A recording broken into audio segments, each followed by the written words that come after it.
I have been a Christian for over 50 years, most of that time in the ministry. We always had the luxury of looking at the last days as something afar off.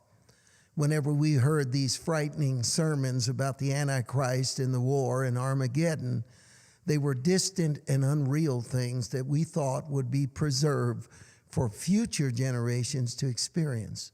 Instead, we find ourselves locked in the middle of convulsions and of events that truly are frightening to the normal mind.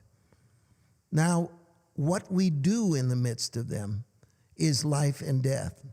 Today, I will not bother you, badger you, or confuse you with prophetic and eschatological descriptions of whether we're going to be raptured out, not raptured out in the middle, when will the Antichrist appear?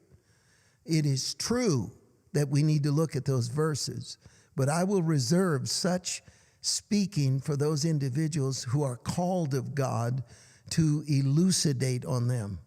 What God has called me to do is to produce warriors in the midst of chaos and in the tumult and in the insanity of the age that we live in, to create individuals who stand strong and finish their course with absolute, complete obedience to God. The foremost lesson of this day is what happens to our mind and our emotions when fearful and explosive events are going on all around us. In Psalm 91, starting at verse 1, I'm going to read a verse and then I will comment on these series of verses. He who dwells in the secret place of the Most High shall abide under the shadow of the Almighty. I will say of the Lord, He is my refuge and my fortress, my God, in Him I will trust. Surely He shall deliver you from the snare of the fowler and from the perilous pestilence. Verse 7 says, 1,000 may fall at your side and 10,000 at your right hand, but it will not come nigh unto thee. Because you have made, verse 9, because you have made the Lord, who is my refuge, even the Most High, your dwelling place, no evil shall befall you, nor shall any plague come near your dwelling, for He shall give His angels charge over you to keep you in all your ways. In verse 12, it says, in their hands they will bear you up, lest you dash your foot against a stone. You shall tread upon the lion and the cobra, the young lion and the serpent you shall trample underfoot. Verse 14, because He has set His love upon me, therefore I will deliver Him. It's a promise from God. I will set Him on high because He has known my name. He shall call on me, and I will answer him. I will be with him in trouble. I will deliver him and honor him.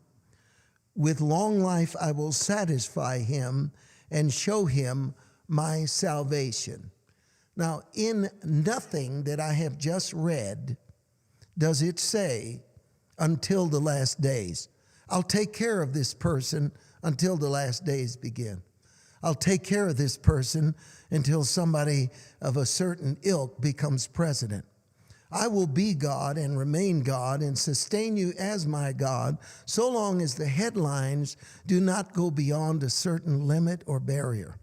There is no such condition to what I've read. There are no disqualifying factors. It is eternal, it is timeless, it is powerful. If there is a fearful statement in any of this that I have just read to you, it is this. It is conditional. It says, He who dwells. He who dwells. Everything I read hinges on that single supernatural decision to make God's presence reality.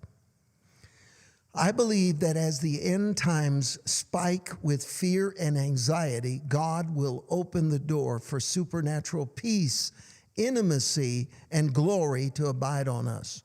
I believe that it will serve as an exemption and a power over everything that we are attempting to survive at this moment.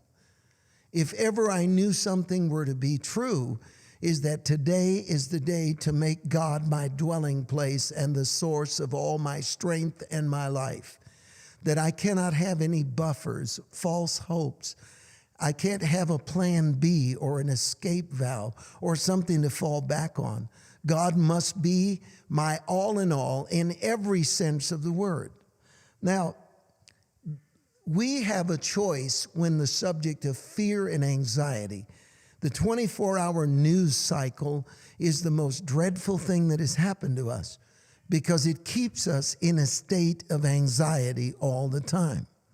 In Isaiah chapter 8, verse 12, it says, "Do not say conspiracy, a conspiracy concerning all that this people call a conspiracy." There's not a day that goes by that I'm not given one or two emails, or I'm given some sort of offer of a free book, or someone texts me or communicates with me through any one of a number of devices about some secret evil that they have uncovered that's about to destroy the world and mess everything up, and here's what you need to do. The implication of it is that something changed in heaven, and that God, who was busy because of a low energy or a battery that went out, was not able to alert me to a conspiracy.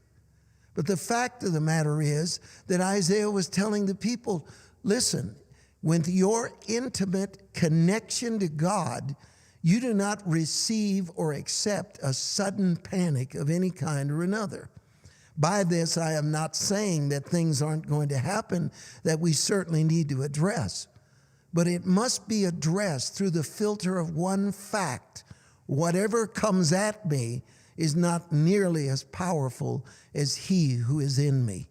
Never forget that. He is with you, and He is your refuge. God bless you.